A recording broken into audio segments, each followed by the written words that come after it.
Սիրելի հայրենակիցներ, լույսի բանակի մասին բոլոր տեղեկություններն արդեն հասանելի են մեկտեղված օնլայն հարթակում։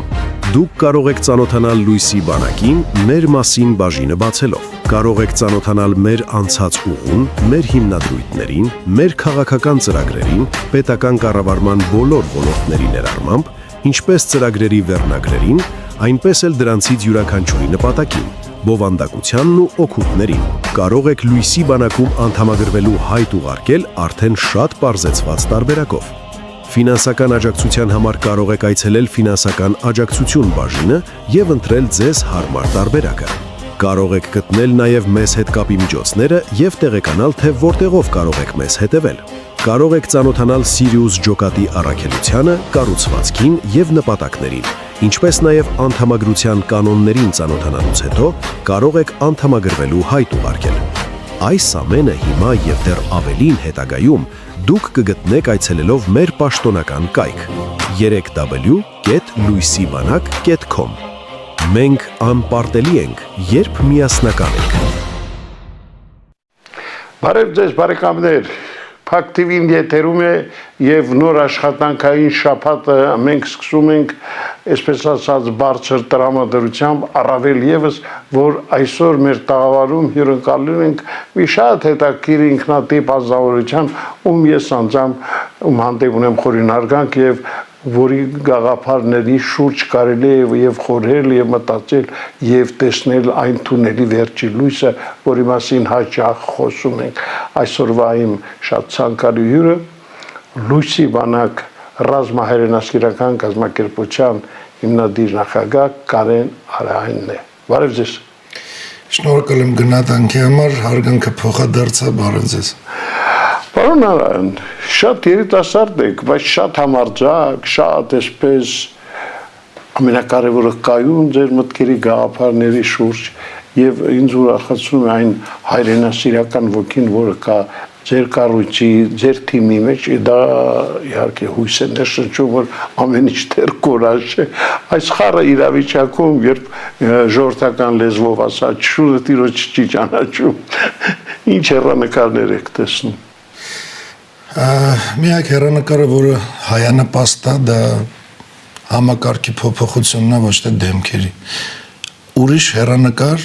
որը օգուտ կտա մեզ ու մեր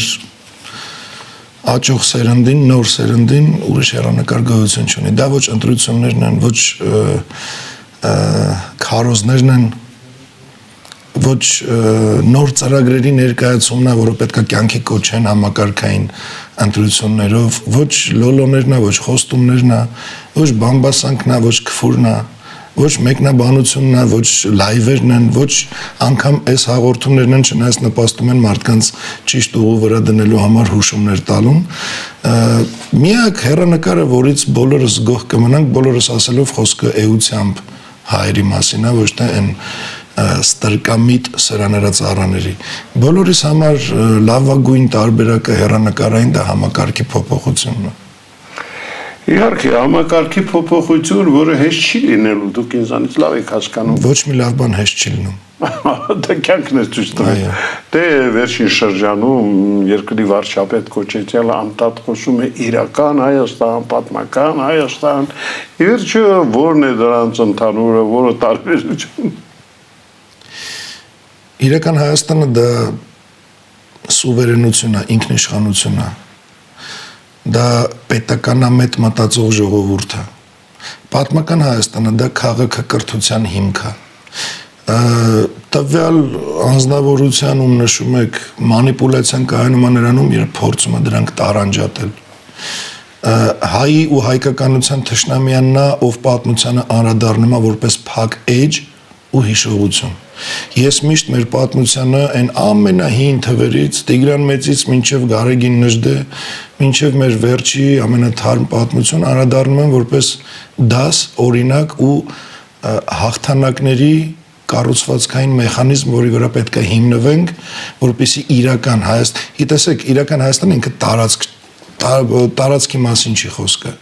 Դու ունեցի մեծ հայքից ավելի մեծ Հայաստան, բայց մի ունեցի ինքնիշխանություն ու մի ունեցի պետականամետ մտածողությամբ հանրություն, դա ոչ մի բան է։ Ու հենց նույն պատմությունը ցույց տվեց, որ պետականամետ մտածողություն չունեցող ժողովրդի պատճառով մինչև այս վերջերս, մինչև Արևմտյան Հայաստանի կորուստ, մինչև Նախիջևանի կորուստ, մինչև Արցախի կորուստ, մինչև Տրիպի հանձնում, մինչև Սյունիքի հանձնում վաղը, մինչև հավանական Գեղարքունիքի հանձնում, մինչև առհասարակ աշխարհի քարտեզի վրայից Հայաստանի կորուստ, պատճառն է բացառապես հանրության, ազգության, բնակչության, ժողովրդի ոչ պետականամետ մտածողության։ Գիտեք ինչի համար, որովհետև ամեն ոք, ով ունեցավ հեռախոս ու ինտերնետ, ով կարողացավ մտնի համացանց, ինչ իր անհիմն դատարկ, կապիկ վերլուծություններ անել այս քաղաքական գործչի, այն քաղաքական ուղղվածության, այս պետական իրավիճակի մասին, հավաքեց ինչ-որ զանգված իր համար ու դարավ քաղաքականություն ներկայացնող անհատ։ Ժողովուրդը սկսեց իրան լսել ըստ իր պատկերացման որպես քաղաքական գործիչ ու լսեց ինչ բացարձակ ոչ մի բան, ինչը կապ ունի իրական քաղաքակրթության ու քաղաքականության հետ։ Դրա համար այսօր մեր ժողովրդի մոտ քաղաքականության մասին պատկերացումը ձևավորվել է բամբասանք, քֆուր, չգիտեմ, անհիմն մեղադրանք, զրպարտանք, վիրավորանք, անեծք, էսա թալանչի, գողավազակ, պիցայակեր, զոմբի, որ ասես քաղաքականությունից ինչ բառեր գիտեք, էս են ասելու, ոչ բոլորը, մեծամասնությունը։ Իսկ սա խոսում է նրա մասին, որ մենք չունենք պետական մտածողություն, քաղաքական գիտելիք, կրթվածություն։ Ես օրինակ մի քանի տարի առաջ որ գնանք, մի 10 տարի առաջ, ես չունեի այն գիտելիքը, որ ունեմ հիմա, որ պատրաստ եմ ցանկացածի, ով իր դիպլոմներով գլուխագովում, իրան ապացուցեն, որ գիտելիքը դա ուղեղի մեջ է, ոչ թե թղթի վրա, որը ինքը չունի։ Ի համեմատ ինձ, սա գլուխ գովալ չի, սա փաստ է, ինչի համար, որովհետև ես ելնելով իմ հայրենասիրությունից ու պետությանս մասին մտքից, ես ինքնակրթվել եմ, ես իմ անձնականը, իմ ամեն ինչը, իմ սիրած գործերը, իմ հանգիստը, իմ հարմարավետությունը դրել եմ մի կողմ ու ինքնակրթվել եմ, որ հասկանամ ինչ է կատարվում երկրիս հետ։ Իսկ դա մենակ իմ պարտքը չի, դա յուրաքանչյուր հայ պարտքն է, որպեսզի քաղաքականապես կրթվի։ Լսում եք ինչ-որ մեկին, ով ներկայանում է քաղաքական գործիչ, մի լսելուց հետո զգում եք ձեզ չտվեց ոչ մի քաղաքական գիտելիք, ուրեմն ինքը քաղաքական գործիչ չի, ինքը կամ բամբասանք չի, ինքը կամ ուղղակի սիրում է հանրային կերպով տենց ինչ-որ ընթացք տանի, խոսա, այս պետք է տարանջատի ժողովուրդ ու հասկանա իրան ով ու ինչա տալի։ Երբ որ ունեցանք այդ պետականամետ ու քաղաքականապես կրթված հանրությունը, մենք պատմական Հայաստանի ու իրական Հայաստանի մեջ ուղղակի անհնար կլինի տարբերություն դնել, որովհետև մեկը մեկին լրացնում է ու մեկը մեկով է բերելու մեր վաղվա այն ապագան, որտեղ ունենալու ենք անցյալից քաղաքակրթության հիմք ու ներկայից պետական մտածողություն, որը մեզ տալու է հզոր բանակ, հզոր տնտեսություն ու համակարգ, որը այլևս երբեք հետ չի փոխվի ու չի դառնա ստրկական, պատրաստ չի լինի տրվելու Ռուսաստանին, Ամերիկային, Եվրոպային, այլ մոլորակայիններին ու չգիտեմ ելում։ Մի քիչ երկար ասեցի, բայց շատ ճիշտ գնահատական տվեցիք, որտեղ դա այսօր շատ կարևոր է։ Իդեպ Կարեն, համացանցը հրաշալի մի այսպիսի միջոց է, որպեսզի մարդուն կարողանաս ճանաչել ավելի մոտիկից։ Եվ հաճախ մենք համացանցում տեսնում ենք, լսում ենք մարդկանց, որոնց մինչ այդ չենք ել ճանաչել։ Ես անկեղծ ասած առաջին անգամ Կարեն Արայան անձնավորությանը ճանաչեցի համացանցից, երբ մի քանի հաղորդում դիտեցի, առաջինը դիտելուց հետո ասեցի դե լավ տղայր ասեց երևի մյուս անգամ մի սովորականի պես մի այլ բան կաս։ Բայց որ տեսա չի, ուղղվածությունը միշտ նույնն է, հայրենիքը առաջին պլանում, հայրենասիրությունը դա շատ կարևոր է։ Ես հիմա ուզում եմ համացանցից մի հատված լսենք քո մատուցմամբ եւ հարցը սենց այդ հատվածին է վերաբերվելու։ Խնդրեմ։ Նախ եկեք սկսենք նրանից, որ տրիպը իր ներկայիս կոնֆիգուրացիայով ոչ թե Հայաստանի զարգացման կամ Հայաստանի անվտանգության նախագիծը, ոնց որ Նիկոլի ալիքներն են փորձում բոլորին կտեն, այլ տարածաշրջանային վերահսկողության գործիք, ամերիկյան մոնիթորինգի ներքո Թուրքիայի ու Ադրբեջանի ռազմաքաղաքական շահերի սպասարկմամբ։ Երբ մի նախագիծ կառուցվում է հաղորդակցությունների, անցուղիների ու վերահսկման մեխանիզմների շուրջ, բայց չգիտես ոնց ու չգիտես խի դուրս է թողում Հայաստանի ինքնիշխանության հարցը, այդ ավտոմատ կերպով դառնում է ոչ թե հնարավորություն, այլ լծակ Հայաստանի վրա։ Այսինքն Հայաստանն ունի խոստումներ, որ պետք է կատարի, Հայաստանն ունի իբր բարոյական ու հետնել ֆինանսական պարտավորություններ, որ պետք է փակի, դա էլ հերիք չի հələ մի բան էլ Հայաստանն ունի այդ ուղիներով անցնող ադրբեջանցիների անվտանգությունը ապահովելու պարտավորություն ուսեն շարունակ, բայց Հայաստանը չունի իր տվածին համարժեք օգուտ, իր կորուստներին համարժեք փոխհատուցումների ստանալիք կամ պահանջ, իր կրած բարոյական վնասների համար պահանջներ, այսինքն հասկանում եք, մենք չունենք ոչ մի օգուտ, բացի Նիկոլի լրատվականների հեքիաթներից։ Դե Նիկոլի հեքիաթներին մենք ծանոթ ենք, բայց քո այս շատ կարճ ելույթը շատ ընդգրկուն էր իրականում։ Եվ ես ուզում եմ մենք բացենք փակագծերը ավելի լայն։ Տրիպը իհարկե շատերն ասում են, հենց ինքը վարչապետը, դա մեր փրկությունն է, դա մեր աղբավորն է, դա Հայաստանի համար, այսպես հեքիաթային հեռանկարներ է բացում, բայց իրականում ինչ է դու ասեցիր, պարզապես հերթական հեքիաթ է։ Տեսեք, եկեք օրինակ վերցնենք Արցախյան պատերազմի ժամանակ 44-րդ մասին է խոսքը, դրանից առաջ ու դրանից հետո մինչև տրիպին հասնելը գանք օրինակ հապկից, որ պատկերը ավելի սենց լայն լինի։ Դուք կհիշեք, որ Նիկոլը բնականաբար հապկի շրջանակներում ի աջակցություն Ղազախստանի նախագահից տեղից զորք ուղարկեց։ Ես այդ ժամանակ ելույթով հանդես եկա ռուսերենով, որովհետև Ղազախ ժողովուրդը շատ վատ էր տրամադրվել մեր հանդեպ, ու ես իրենց օրինակ բերեցի, որ եթե Նիկոլը, այսինքն Հայաստանի ղեկավար կոչվածը աջակցում է Ղազախստանի ղեկավարին, ապա իմացեք, որ հայ ժողովուրդը աջակցում է Ղազախստանի ժողովրդին, ու Նիկոլը չի ներկայացնում հայ ժողովուրդ, այլ հենց հայ ժողովուրդը։ Օրինակ բերեցի նաև մեկ, որ մենք չենք մոռացել, որ ձեր նախագահն է շնորհավորել Ալիևին, մենք դրա համար ձեզ չենք մեղադրել, այսինքն մի համադրեք եւ այլն։ Սա ինչի համար եմ ասում, որ հապկի ժամանակ ծառայություն մատուցվեց Հայաստանի կողմից։ Հապկը երբևէ ինչ արեց Հայաստանի համար։ Նույն տրամաբանության մեջ, նույն ստրկամիտ տրամաբանության մեջ, այս համակարգի ստրկամիտ տրամաբանության մեջ գալիս ենք տրիպին։ Ինչ է խոստանում տրիպը մեզ, ինչ է տալի մեզ տրիպի բոլոր մասնակիցների ցանկացածի կողմից։ Ալիևն ինչ որ մի բան պատրաստվում տալ, կլինի դա անվտանգություն որևէ հայի, կլինի դա սուվերենության պահպանության երաշխիք։ Եկեք չմոռանանք, որ դա իրականում միջանցք է, ոնց ուզում են անվանեն, ուզում է տրիպ դնեն անունը, ուզում է ինչ ուզում են անեն, դա միջանցք է։ Տրիպի բացումից, այս պայմանավորվածություններից անմիջապես առաջ Ալիևը հայտարարեց պարզ, որ ով ինչ ուզում է ասի, միջանցք լինելու է։ Ինչ ձևի ուզում է ձևակերպեն, ինչ ուզում է լինի, իմ միջանցքը պետք է լինի։ Սա միջանցք է ու հաստատվում է նաև ինչով։ Հայաստանի կողմից չկա պաշտոնական հակադարձ, որ այ ուխտ։ Դա միջանցք չի, օրինակ, դա չգիտեմ ինչ է։ Բայց ով էլ ինչ ասի, մենք հո հասկանում ենք ֆիզիկապես դա միջանցք է։ Ու ինչ ունենք մենք այդտեղից։ Գոյություն չունի որևիցե մի հատ կողմից հաստատում երաշխիք սուվերենության, ինքնիշխանության, վերահսկողության, չգիտեմ, չունենք ոչ մի բան։ Բացի ամեն ինչը ցանկացած միջանցք 3-ից 6 տարվա ընթացքում պարտադիր պահանջելու է իր անվտանգությունից ելնելով բուֆերային գոտիներ։ Դա անխուսափելի է։ Ես դրա մասին եմ խոսացել։ Բուֆերային գոտիների տարածությունը հաշվի առնելով նաև տրիպի միջանցքի լայնությունը իրար գումարած ու դատարվելու է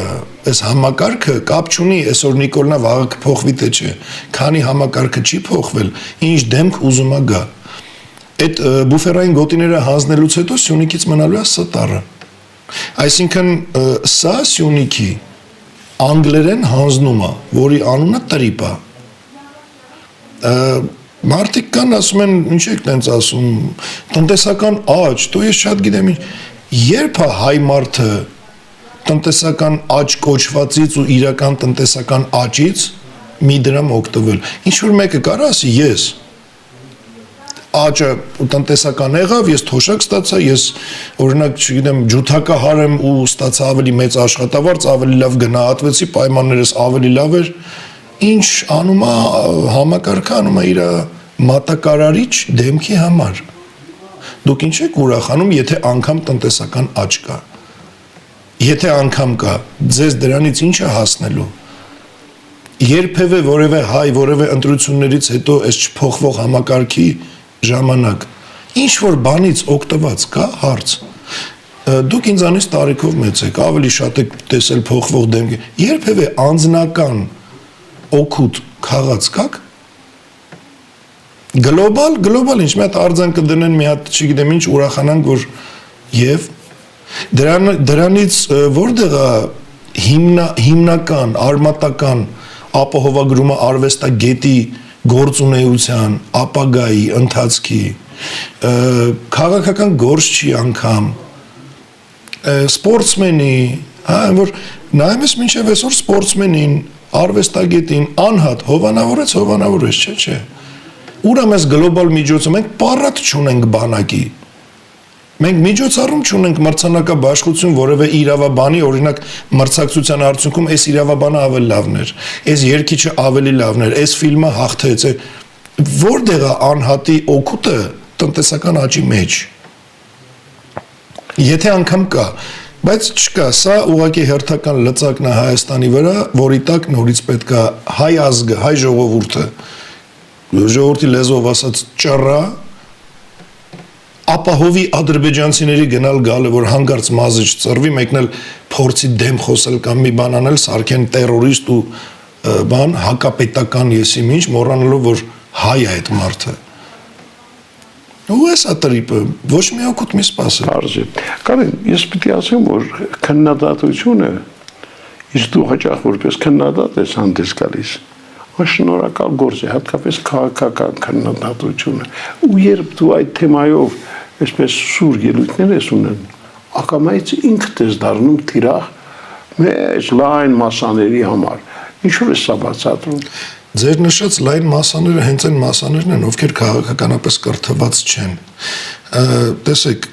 երբ որ Նիկոլին քննադատում եմ, ապրես, մալաձեց, երբ որ քննադատում եմ, օրինակ կարող է այսօր Նիկոլից խոսան, վաղը Քոչյանից, մյուս օրը Սամվել Կարապետյանից, այն մյուս օրը Կարայմալից, ասում եմ, չենք հասկանում, դու ում կողմից ես։ Այսինքն այս մարդկանց մեջ նստած է, որ դու անպայման պետք է մեկի ինչ որ մի բանը ըլնես։ Ես հայ եմ ու հենց ձեր կողմից եմ։ Որովհետև ես քննադատում եմ ընդհանուր համակարգը իր ներկայացուցիչ դեմքերով հանդերձ։ Ինչ կապ ունի իմ համար էդի Նիկոլնա, Քոչարյաննա, Սերժնա, Լևոննա, ով ուզում ալի դա նույն համակարգի ներկայացուցիչը։ Ում կողմից եմ ես հայանպաստ համակարգի կողմից եմ։ Այսինքն պետականամետ մտածողություն ունեցող ու այդ նպատակները, ձգտումները ունեցող հայ մարդու կողմից եմ։ Այս մարդկանց մոտ նստած է, որ հələ մի րոպե, էսի ում մարդն է, էսի եթե իրանից 3 սրան էր դեմ խոսում, այսօր սրան, հիմա էս ում կողմից է։ Ախպեր ես այդ բոլորին, ովքեր ներկայացնում են այսօրվա ներկայիս, այս արդեն տասնյակ տարի գոյություն ունեցող հակահայկական հայակործան համակարգը, ես այդ բոլորին էլ դեմ եմ։ Ես համակարգին եմ դեմ, ու ես կողջունեմ յուրաքանչյուր քաղաքական գործչի, ով կունենա խիզախություն, հայություն, բարձրաձայնելու ոչ թե քարոզ ընտրությունների, դա հերթական համակարգի հաղթանակի ապահովումն է, այլ դուրս այդ համակարգային ընտրություններից ու ի աջակցություն այն հեղափոխության կամ քայլի, որը բերում է նոր համակարգ։ Իսկ նոր համակարգը ներկայիս եղած ներքին կառավարական այս վարչական կառուցվածքի մասին չի, դա էլ այդ թվում, խոսքը արտաքին կախվածություններից կտրելու մասին է։ Քանի արտաքին կախվածություններով է ապրում Հայաստանը, ոչ մի անհատ Հայաստանի քաղաքացի չի կարա ինքը իրան համարի լիարժեք ազատ ու պետական մտքի կրող։ Ուզում ես Փյուրքում անգամ, ուզում ես տեղ առավել ևս։ Համակարգն է պետք փոխել։ Յուրաքանչյուրը, ով այսօր մասնակցում է ընտրություններին, այս ամսից ավել է արդեն, գոռում գոչում եմ, եկեք հանրային բանավեճի։ Ես ձեզ ապացուցեմ, որ դուք մատակարարում եք հակահայկական համակարգի շահերը դուք դրա սպասարկողն եք, գիտակցված թե անգիտակցաբար։ Տեխնացուներից մեկը իր խնդրանքով, որ հələ չբարձրացնեմ, խոստացել է շատ շուտով, հենց ինքը բարձրացնի ու բանավեճի կապվեցին, խոսացինք, հենց հեռախոսազրույցի ժամանակ հասկացա, որ անիմաստ է, չի կարա։ Ոչ մի տեխնացու չի գալի բանավեճի, ասի եղբայր, ես ընտրություն եմ քարոզում, ես ընտրության տեխնացու եմ, հəլարի տնամ ինչ ես ասում, ես գիտեմ ինչ եմ անում, ես ճիշտ եմ։ Չկա տենց մեկը, այսինքն ոչ մեկ չգիտի ինչ անում ու ինքը կամ գիտի, որ ճիշտ չի, կամ չգիտի, որ ճիշտ չի։ Իդեպ քեզ ասեմ, որ նույն համացանցից վերջերս տեղեկացակ ու հետևյալ հայտարարությանը շատ վստահ ասացին, որ ինչպես եւ խոստացել ենք, ապրիլի 24-ին մենք բոլորս բարձրանալու ենք Ծիծեռնակաբերդ եւ այնտեղ բոլոր տեսակի շինարարական աշխատանքները ավարտված են լինելու եւ մենք համարյա կտեսնենք այնպիսի տեսքով, ինչպեսին մենք դա ցանկանում ենք եւ դա իրոք այդպես է լինում։ Այո, շուտով աշխատանքները որովհետև տեսնում եմ աշխատանքները ավարտվում են արդեն։ Գնում եք, հետևում եք։ Հա, բա ոնց իհարկե։ Ու այդ արդեն աբլիցովկեն հայերեն ոնց է։ Ինչի խոչընդոտ։ Խոչը որ այդ գործը շինարարությանը։ Եղանակը պետք է խոչընդոտ լինեն, այլ փառք ասու։ Այսինքն ուզում ես ասել, սարիկապատման աշխատանքները լրիվ ավարտվում։ Հիմա հենց այդ ընթացքն է, կարծում եմ մինչև չգիտեմ հստակ օր չեմ կարող ասեմ, բայց ապրիլի 24-ին հաստատ։ Հա, դե հաստատ։ Լավ, նորից համացանցից մի փոքրիկ տեսանյութ, որից հետո հետևյալ հարցը։ Խնդրեմ։ Ու պատմության մեջ պետությունները կործանվել են հենց ներսի թշնամիների պատճառով, ովքեր միտումնավոր քանդել են երկիրը, ովքեր այդ քանդողներին ծափ են տվել, ու ովքեր այդ ամեն ինչը նկատելով ձեն չեն հանել, ու միշտ սեփական կաշին փրկելու համար լռել են ու կողքից նայել են, տենան ով ինչ է անում, որ նոր իրանք մի բան անեն։ Մեկ էլ պետությունները կործանվել են իրանց հասարակության այն զանգվածի պատճառով, ում մտավոր ունակությունը ի վիճակի չի եղել տարբերելու խաղաղությունը երկիրը կործանելու գործընթացից։ Ու վերջում հիշեք մի բան, եթե քեզ ասում են մի անհանգստացի ամեն ինչ վերահսկվում է, մի հատ հարցրեք ում կողմից։ Եթե պատասխանը դու չես, ուրեմն դու վերահսկվողն ես։ Իսկ եթե դու վերահսկվում ես, ուրեմն դու չունես ոչ անկախություն, ոչ ազատություն, ոչ էլ ինքնիշխանություն։ Իսկ եթե դու չունես ոչ ինքնիշխանություն, ոչ ազատություն, ոչ անկախություն, ուրեմն դու չունես հայրենիք։ Իսկ եթե չունես հայրենիք, ուրեմն դու քոչվոր ես։ Հայր ջան, ես ձեզ սպասելու եմ վերածննդի շարժմանը։ Շերի բարեկամներ, Կարեն Արայնն է մեր տաղավարում։ Կարեն, վերածննդի շարժումը իսկապես դա հրաշալի նախաձեռնություն է եւ ես կարծում եմ ցանկացած իրեն հարգողայ պիտի աջակցի։ Այ ասում ես, որ եթե դու չունես այս, ուրեմն դու հայրենիք չունես, եթե դու չունես այս, դու ապահովագրված։ Մենք ի վերջո մեր անկախությունը, մեր ազատությունը, մեր ապահովագրվածությունը ունենք, թե նույնպես այս իշխանությունների փուչ հայտարարություններն են։ Ես վստահ եմ, որ ձեր հարցը տալով ինձանից լավ գիտեք պատասխանը ու ակնկալում եք հանրության համար ավելի մանրակրկիտ ներկայացում իմ կողմից մեծ սիրով։ Տեսեք, համակարգ, որը քեզ ստիպում է լինել ինչ-որ մեկի ստրուկը, օգտագործելի որևէ արտաքին կենտրոնի շահերի համար, այդ համակարգը քեզ երբեք թույլ չի տա դու լինես անկախ, լինես ազատ ու առավել ևս ինքնիշխան։ Տեսեք, երբ որ հայտարարվեց Հայաստանի Հանրապետության անկախությունը, ես փոքր եմ եղել, դուք ինձանից լավ կհիշեք, այդ ցնծությունը, որ Հայաստանի Հանրապետությունն ունի արդեն իր գերբը, հա, զինանշանը, իր դրոշը, հիմնը, ոչ մեկ կամ չգիտեին այն ժամանակ, ես տեղյակ, ես ինչքան 6-7 տարեկան եմ եղել, բայց հիմա երբ որ նայում եմ ուսումնասիրում եմ, գոյություն ունի պայմանագիր, որը եղել է թույլտվություն, որ ստեղ ուղակի հրճակվի, որ մենք անկախ ենք, ուղակի, անհիմն, ու ինչա տալիս այդ պայմանագիրը իր բովանդակությամբ, որ ինչ էլ ուզում ես արա, դուրս արի հայտարարի, որ դու անկախ ես, ազատ ես, քո դրոշն ու զինանշան ունես եւ այլն, բայց ինչ անես մենակ Ռուսաստանի թույլատվությամբ, ինչ անես մենակ Ռուսաստանի ներկայությամբ, ինչ անես միայն Ռուսաստանի ու սենց։ Սա Լևոն Տեր-Պետրոսյանի ստորագրած պայմանագրի մասին է, որը 22 թե 24 կետից է բաղկացած։ Ես այդ մի անգամ շատ արագ ակնթարթային այս խոսքի ընթացքում ներկայացրել եմ տեսանյութով, բայց ես խոստանում եմ ձեզ էլ բոլորին էլ մանրակրկիտ ամեն կետին իմ վերլուծությամբ, իմ այդ ներկայացմամբ ցույց տալ, որ մարդիկ հասկանան, որ մենք մի վարքյան անգամ անկախ չենք եղել։ Անգամ հիմա որ խոսում ենք մենք անկախ ենք, մենք որ ուղղություն ընտրենք, այս թե մենք անկախ չենք։ Որովհետև մենք շարունակում ենք մնալ այդ նույն համակարգի մեջ։ Ես այդ պայմանագիրը անպայման կբարձրաձայնեմ, ցույց կտամ ժողովուրդը պարտավոր է իմանա, հասկանա, որ ինքը անկախ չի։ Ու երբ որ փորձում են ընտրել Լևոնն էր լավը, քան Քոչարյանն էր լավը, քան Սերժը ավելի լավն էր, քան Նիկոլը կամ հակառակը, ասենց ինչ որ ընտրություն է ներկա նախքին, մենք նրանց կողմից ենք, էսով է եկավ։ Ես ուզում եմ, որպեսզի բոլորը հստակ հասկանան մի բան։ Սա անհերքելի փաստ է, ու ես պատրաստ եմ յուրաքանչյուրի թե աջակից, որպես թե ներկայացուցիչ, ես միշտ պատրաստ եմ ու ցանկալի է on-line բանավեճ, որ ամեն մեկը իր համար գնում խոսում, հա, բան է քարոզում։ Եկեք բանավիճենք, ես բաց մարդ եմ ու պատրաստ եմ։ Եթե ինչ որ մեկը այդ համակարգից դուրս է, այսինքն ինքը իրոք ինքնիշխանության ձգտող է, անկախության ու ազատության ձգտող է, եթե ինքը իրոք պետականամետ մտածողություն ունեցող անհատ է, այդ ղեկավարներից որևէ մեկը, ապա ինչի Լևոնից հետո այդ պայմանագիրը չի չեղարկվել։ Դա մեկ։ Երկրորդը Վիլսոնյան քարտեզին ինչի որևէ մեկի կողմից անդրադարձ չի եղել։ Ինչի որևէ մեկը չի ձգտել Արցախի անկախության կամ Հայաստանի մաս ճանաչելու ուղղությամբ։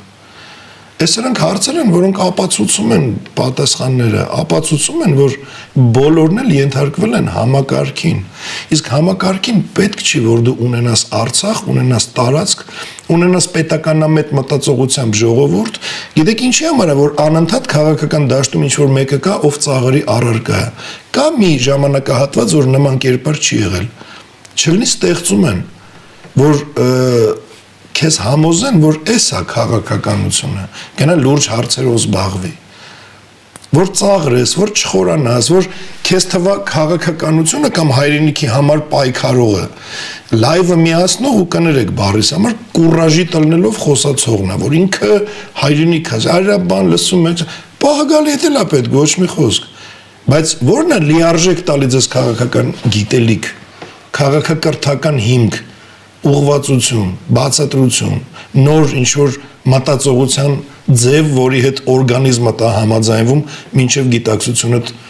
անկալի ու հետնել օրգանիզմը, որովհետև խոսում է մի բանից, ինչը ամեն բջիջը տա ընդունում որպես հայ, խոսում է պետությունից, անկախությունից, հզորությունից ու սենց բանը։ Ինչ է, մեր քաղաքական դաշտը ինչ է, բամբասանք, քֆուր քյաֆար, անեցք, թալանչի, պիցայակեր, զոմբի, էսի քաղաքական, ասենց ենք ուզում երկիր դզենք, ունենանք պետություն։ Եթե այս ամենին ավելացնենք նաև այն, որ այսօր սպանությունները,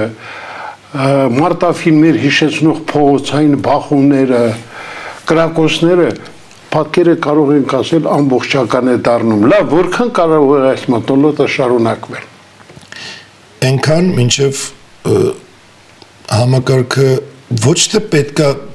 գտնել, այ դու կրակեցիր, դու պետքա դատվես, տեսեք մենք խիստ ենք, պատժեցինք, մենք պետություն ենք, չէ, տենց պետություն չես դառնում։ Չեն էլ բռնում, չեն։ Դու պետքա ոչ թե սպասես լինի նոր պատժամիջոցներ կիրառես, որ ցույց տաս դու տես ինչպես, այլ դու պետքա կանխես, կանխարգելիչ աշխատանք երբևէ տեսել եք։ Կանխարգելիչ աշխատանքը գիտեք որն է, կանխարգելիչ աշխատանքը վախացնելը չի, կդատենք։ Կանխարգելիչ աշխատանքը նախ, տեսեք ամեն ինչ մարդու խառնվածքը,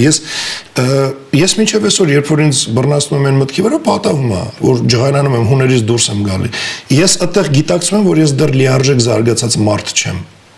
որովհետև զարգացած մարդը տարբերվում է նրանից, ով րոպեն մեկ կարա պորտ կա, գոռա, խփի, ջարդի, գյուլի, փրթեմ, թափեմ, դա էլ է խառնվածքի տեսակ, ու նես չի դա վատ բան է, բայց զարգացության աստիճանի մասին է խոսում, պետքա կրթել, պետքա զարգացնել, պետքա տալ, նայեք, այսօրվա երիտասարդը, ես հիշում եմ օրինակ իմ մանկությունը երևի երջանիկ սերունդներից վերջինն եմ, ով հասցրել է երեխա ժամանակ կար կենթանիների աշխարհ, կար կրթող մշակույթի մասին հաղորդումներ կար։ Ես անկախ ինձանից այդ մանուկ հասակում այդ գիտելիքը ստանում ես, որովհետև այն քո բակի ընկերը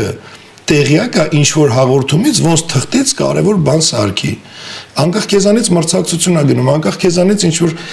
մի հատ նայեք մեր սերիալները, մի հատ նայեք մեր սրանք է կանխարգելիչ գործողություն, որ վաղվա մեծացող սերունդը ինքը ունենա քաղաքակրթական հիմք, որը իրան երբեք թույլ չի տա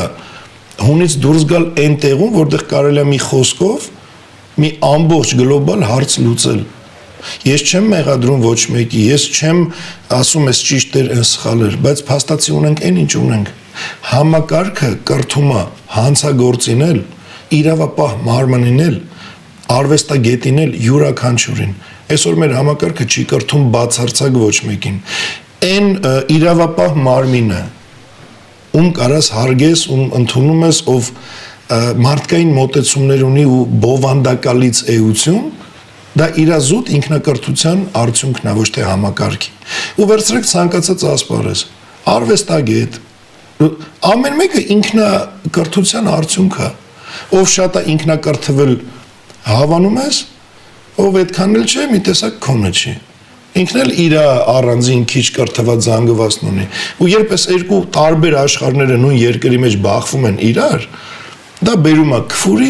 դա բերում է անգրագետ մոտեցման, որից էլ բխում է անգամ կրթված մարդու կողմից, то զենքի կիրառում էլ, то ձեզ ինչ է թվում այն մեկնաբանություններում գրողներին կլնեք դուք, կլնեմ ես, կլինի մեզանից ավելի զարգացած, ով ուզում է, ձեր անգամ ինչ կանի։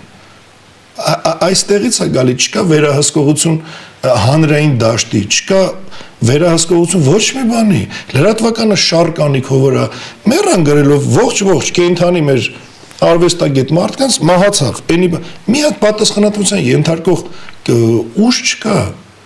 Մեկնաբանություններում աշխարհի քֆուրը ում ինչ ասը, նույն Նիկոլը իր նկարը դնում է տակը իրան ինչ ասես ասում են։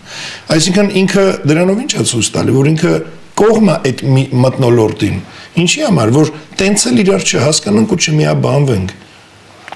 Կարեն, իհարկե շնորհակալ եմ այսօրվա համար, գիտես, շուտով Փակ TV-ին մի նոր հաղորդաշար է սկսելու,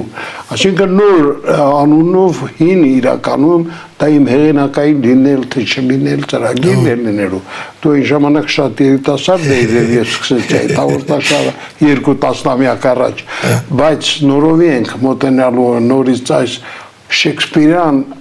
ամենահանջարեղ հարցերից մեկին իսկապես լինել թե չլինել, որ դրված է այսօր մեր ժողովրդի առջև, եւ ես ցանկանում եմ, որ առաջի հյուրերից մեկն էլ դու լինես, որտեղ շատ հետաքրքիր չունած երիտասարդ տարիքից ճանապարհ ես անցել եւ ամենակարևորը անկեղծ ազնիվ եւ բաց մարդ ես։ Ես սիրում եմ իմ հայն ու իմ երկիրը ամենայն բարձրությամբ ու բացվածությամբ։ Մնա այդպեսի։ Շնորհակալ եմ, որ ես շնորհակալ։ Սիրելի բարեկամներ, մենք այսօր հյուրընկալել ենք իսկապես մի շատ հաճելի համակրելի երիտասարդի